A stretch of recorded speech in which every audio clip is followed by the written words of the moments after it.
The only member of the band without a beard was Frank Beard. Don't be deceived by how straightforward it appears. The other members all wore long beards and performed in a rugged Texas manner.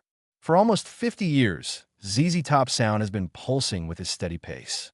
Among the most well-known rock bands in America, Frank is not the kind of artist who seeks publicity.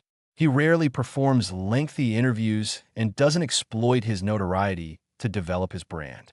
However, every bass drum beat features range, sometimes known as the tush, sharp-dressed man, or range. A must-have, nothing special. The journey of Frank Beard's life has been both peculiar and fascinating, playing drums on sold-out shows all over the world and in Texas pub bands.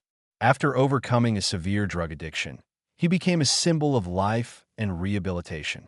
He went through a lot, from hiding behind his drum kit to becoming a key member of a well-known band.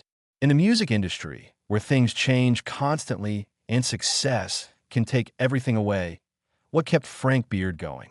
It goes beyond drums.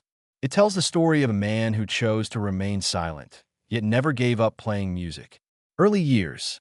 On June 11th, 1949, Frank Lee Beard was born in the little Texas town of Frankston. His parents were middle-class Americans who lived in the suburbs. For a young boy who loved rhythm and sound, the languid pace of life there was ideal. The Beards were not wealthy and lacked any artistic training. As long as he pursued his goals honestly and diligently, they constantly urged their kid to do so. Frank attended a steady school, which contributed to his stable upbringing. Although he wasn't a particularly outstanding student, his professors and friends soon recognized him as calm, quiet, and determined. He attended Irving High School in Irving, Texas, a community that has rapidly grown since the end of World War II. This was particularly true when someone brought up music. When he was very young, he fell in love with drums and would tap his hands to the music on the family radio. According to his friends, he attempted to create beats out of tin cans and school desks, among other objects. Compared to other guys his age who liked vehicles or sports, Frank was more interested in speed and beat. It was more than a fleeting fad. It eventually became the most significant thing in his early years. Frank participated in local bands during his early high school years. He was a drummer for tiny bands such as the Warlocks, the Hustlers, and the Cellar Dwellers. He later joined American Blues, where he met Dusty Hill, who would go on to form ZZ Top and be his longtime musical collaborator. Their early performances were typically in garages, small bars, or covert clubs in small Texas towns. These venues had as much excitement as any large stage, but just a few dozen patrons. There were no significant shifts or pivotal moments in Frank Beard's early years. However, it was that constant pace of life, his intense passion for percussion, and those early rough-and-ready concerts that subtly prepared him for a long trip that would make him an essential part of one of the most well-known bands in America. Early life. Frank Beard had a career change in the late 1960s. He became a paid musician after working as a neighborhood drummer. He sought more serious opportunities in Texas's rapidly expanding music industry after gaining stage experience with bands like the Warlocks and American Blues. Frank and Dusty Hill joined a band called the Zombies, posing as the well-known British group, which was an odd and contentious part of the story. Despite not having any members from the original band, they used that name to tour in a number of U.S. states. They eventually acknowledged that what they did was foolish and embarrassing, but it improved Frank's performance on stage and taught him how to manage stress. After this period, everything changed due to a crucial meeting. Billy Gibbons needed a drummer for a new project in 1969. He had just been playing with the Pavements That Moved, because they became acquainted. When Gibbons first met Frank Beard, he recommended Dusty Hill, a friend, as the bassist. Billy Gibbons then began playing guitar and singing with ZZ Top. Frank Beard joined on drums, playing an O, and Dusty Hill joined on bass. The name ZZ Top made its stage debut later that year in Texas. At the time, Frank was the youngest member of the group. He had just turned 20. Nevertheless, he was crucial to maintaining the band's rhythm. He soon established himself as the band's reliable bassist for all of their musical experimentation. He performed on unofficial tours and in nightclubs for a long time. Back then, Frank was more than simply a drummer. In addition, he contributed to the band's distinctive blend of hard rock, boogie, and blues, which quickly became ZZ Top. The release of ZZ Top's debut album in 1971 marked the formal beginning of Beard and the band's more than 50-year musical odyssey. Despite his tendency to avoid public speaking, Frank Beard established one thing early on. He always kept track of time behind the machine, even when he wasn't at the microphone. And ZZ Top became a true American rock hero because to that unwavering beat, which got them through their worst moments. When the three-man Texas band Frank Beard and ZZ Top issued their debut album in 1971, few could have predicted that they would go on to become one of the most lasting symbols of American rock music. ZZ Top was not well known at the time. With a southern vibe, they performed raw blues rock, and Frank's drumming was precise and subdued. He was constantly just behind the rhythm, although he was the most reclusive member of the group. Amber's Trace, 1973. Their major break began with their third record. They were well known nationwide, not only in Texas, thanks to their hit song, Log Range. Frank's drumming was strong, steady, and soothing. However, the tune just had one riff that played again, and the lyrics were somewhat straightforward. It held everything together. ZZ Top gained recognition as more than just an odd band with an odd sound because to Lagrange, they were renowned for their ability to get people to nod in time with every beat. In the years that followed, Beard continued to play a significant role in the band's lengthy U.S. tours. Gibbons and Hill added guitar riffs and effects to their sound, but Beard remained loyal to his role as the rock foundation. His refusal to attempt elaborate maneuvers was what set him apart. Like he was traversing the Texas desert, Frank played the drums. It was dead on, and there was no haste or dodging. Additionally, the band was able to experiment with new artistic endeavors without losing its identity because to this stability. However, ZZ Top didn't achieve global fame until the 1980s. The band altered its strategy with 1983's Eliminator by producing songs for a younger audience and creating MTV-friendly videos. While many classic rock bands struggled to transition to a more contemporary sound, ZZ Top did so with ease and great success. Frank was the first member of the group to recognize the potential power of MTV. He informed Gibbons over the phone about a station that continuously aired music videos. "You ought to switch it on." It was the call that introduced ZZ Top to music television. Videos like "Give Me All Your Love" and "Sharp Dressed Man Legs," which featured glamorous females, vintage coups, and two long bearded guys moving slowly beneath neon lights, were famous. As well as Frank. Not only was he the only one without a lengthy beard, but his rhythm was already flawless, so he didn't need to make any changes. ZZ Top became one of the world's best-selling rock bands after Eliminator sold over 10 million copies in the US alone. Alongside international tours, follow-up albums like Afterburner, 1985, and Recycler, 1990, maintained the momentum. Frank never skipped a performance. He showed up, sat behind his gear, and kept time like a vigilant soldier amid a torrent of sound despite the damage caused by previous substance usage. ZZ Top's success went beyond business. They served as an inspiration for a type of personality-driven rock music that avoided trying to be too sophisticated or pretentious. Frank Beard's steady, modest drumming constituted the foundation of that style. Frank didn't say much when the band was elected into the Rock and Roll Hall of Fame in 2004, but his presence from the first album to the pinnacle of their success said more than any thank you speech could. Whether they are aware of it or not, everyone who has ever listened to a ZZ Top song has heard Frank Beard, even though fans may not remember his name first. Tragedy and crisis. There was more to ZZ Top's enormous success in the 1970s and early 1980s than just celebrity and money. It also included the temptations that were frequently concealed under the spotlight. For Frank Beard, the unassuming character who seldom attracted media attention, a protracted decline into darkness was made possible by that seclusion, as well as the unrelenting cadence of touring. One of ZZ Top's largest tours to date began in 1977.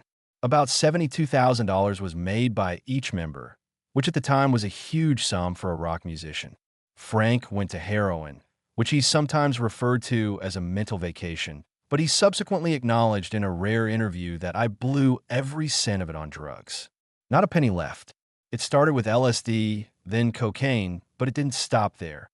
He started using drugs on the tour bus, backstage, in hotel rooms, and in the studio. He was losing himself, but he didn't lose his technical skills. The band was experiencing tension, but the fans were unaware of it. Beard grew unpredictable, prone to losing his mind, and frequently disappeared before performances. The recording sessions took twice as long as planned. Sometimes, while guitars were playing all around him, he would nod off in the rehearsal area. Frank had to make a decision when the path eventually led to a 12-step rehabilitation program. Clean up or abandon all he had created with ZZ Top. The band subtly declared an indefinite break by the end of 1979. Although no formal explanation was provided, Frank had actually checked himself into a recovery facility. The following 3 years would turn out to be the darkest for Frank Beard personally and among the most subdued in ZZ Top's history. He vanished from the spotlight. He broke up all contact with the music industry and released no new music. But a rebirth started in that silence. Frank made a gradual commitment to clean living, not only to keep his job, but to keep him alive.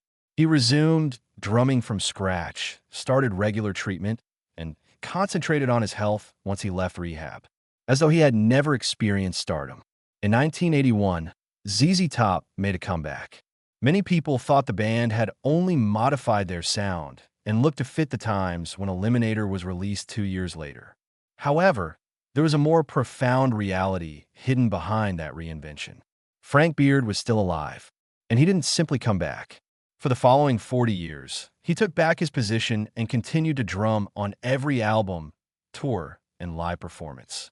Not every performer can overcome severe addiction and return to the spotlight without becoming someone they are not. Frank Beard, however, did not seek praise or make claims. He accomplished this by maintaining a steady, quiet, and accurate beat as though nothing had ever broken. Private life. Frank Beard led a calm and solitary existence, which is nearly the complete reverse of what most people think of a rock musician in the midst of continual touring, stage lights, and economic success. His first marriage, which ended peacefully and with no media coverage, took place in the late 1970s.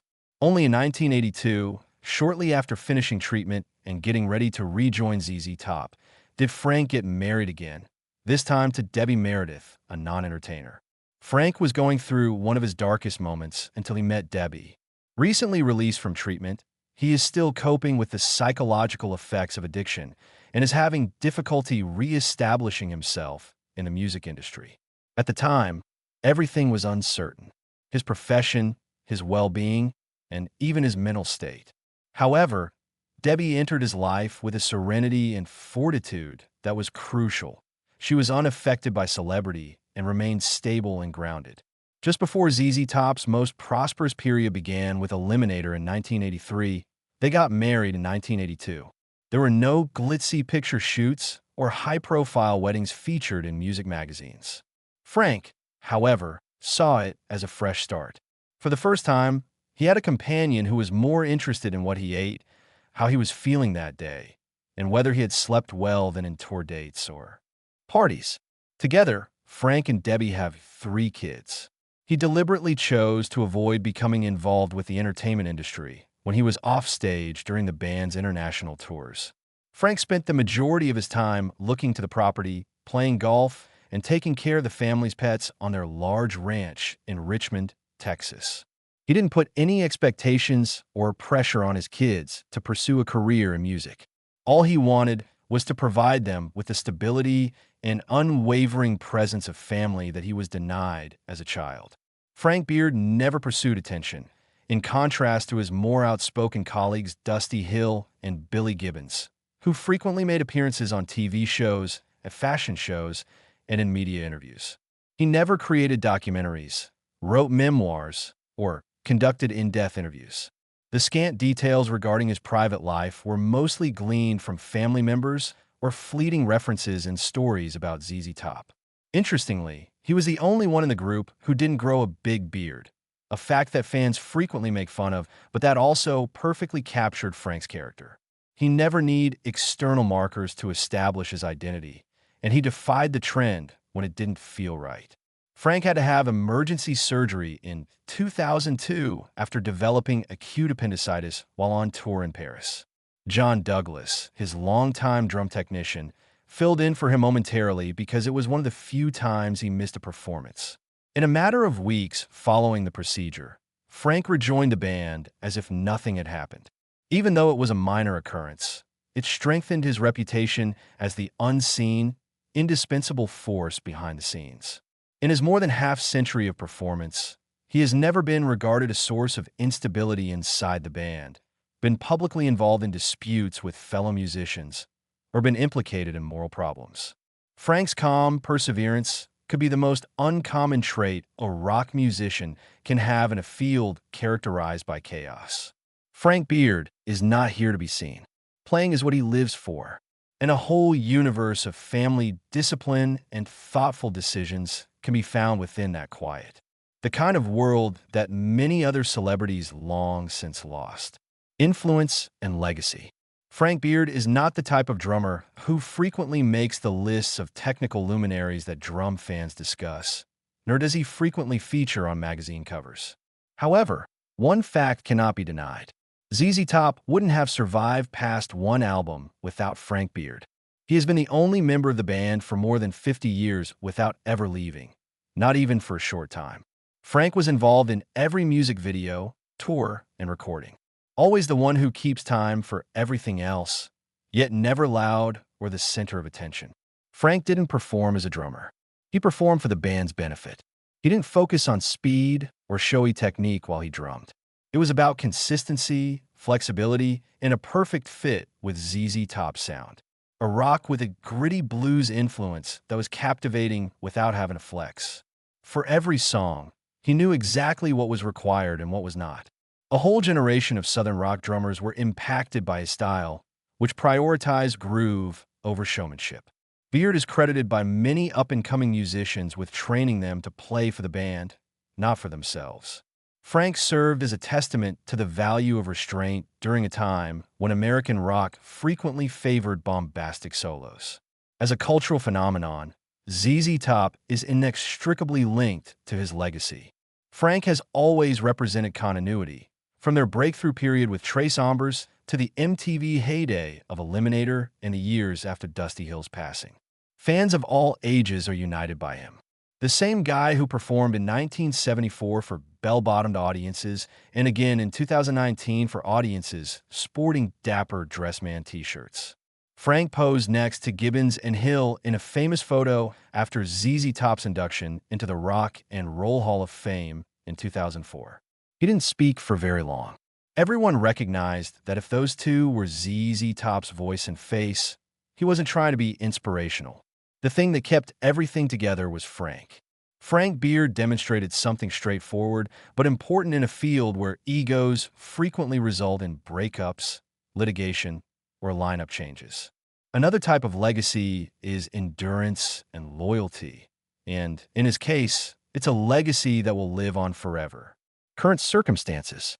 Even though he is 75 years old and no longer the youthful drummer from the dusty stages of Texas, Frank Beard is still an essential member of ZZ Top, the band he helped form, kept in time with, and supported for almost 50 years. Frank accompanied ZZ Top on the Sharp Dress Simple Man co-headlining tour with Leonard Skinner at the beginning of 2024. Despite his advanced age, Beard attended every performance during the tour's more than year-long duration. He was no longer as agile as when he was younger. His drumming, however, seemed unaffected by time and remained firm and accurate. However, ZZ Top abruptly revealed in early 2025 that Frank would be taking a temporary hiatus from the Elevation Tour for medical reasons. According to early rumors, he required surgery on his leg, presumably for ligament or ankle issues, but Frank himself never made an official remark. For the spring tour dates, John Douglas, a drum technician who had previously stepped in during emergencies, was brought in. Fans were worried about Frank's disappearance, even if it was only for 2 months. He has never quit the band due to health issues in more than 50 years. However, by the end of May 2025, Frank Beard was back on stage as if he had never been away. His eyes behind the drum kit were concentrated, and he had his usual quiet manner. He gave the audience only one succinct sentence. "I'm glad to be back. I'll see you out there." It wasn't an announcement. It conveyed a message. He was still here, keeping track of time, and was yet able to demonstrate his presence without using many words. Offstage, Frank and his wife, Debbie, still reside on their ranch in Richmond, Texas, which he selected as a haven during his 1980s drug recovery and which he still uses as a tranquil retreat in his older years. He doesn't use social media, doesn't say anything in public, and doesn't go to entertainment events. Just as he has conducted himself with discipline and unyielding attention throughout his career, he keeps all ties to the outside world to a minimum. It's amazing that Frank is still a complete member and a living representation of ZZ Top despite making fewer appearances. He played Sharp-Pressed Man in 2025 with the same understated yet oddly unwavering rhythm that fans who watched him perform Log Range in 1973 could still see. Frank Beard is unique in a field where everything happens quickly, including musical trends and artist life cycles. Endurance and devotion to one's primary task. Not everyone makes it out of rock alive. Fewer yet manage to do so without losing their identity. Frank doesn't need to reinvent himself at the age of 76 because his silent actions continue to reverberate on stage each night. The tale of Frank Beard is not one of vying for attention. It's a tale of perseverance, of maintaining stability, of preserving time, and of maintaining a band's identity for more than 50 years. He didn't require ostentatious titles or want to be the star of the show. Frank Beard is an indelible part of American rock history. Nevertheless, because of his calm perseverance and refusal to relinquish his position. Click like, subscribe, and turn on the bell to ensure you don't miss the upcoming stories if you think that artists like Frank Beard, silent but vital, deserve to be remembered and valued. How recently have you witnessed ZZ Top live? Which song best evokes your memory of Frank's beat? Sometimes a single well-known drum beat is sufficient to transport a whole era back. So please share your ideas in the comments. See you in the upcoming videos as we continue to share the tales of people who contributed to the music of a generation despite not being very vocal.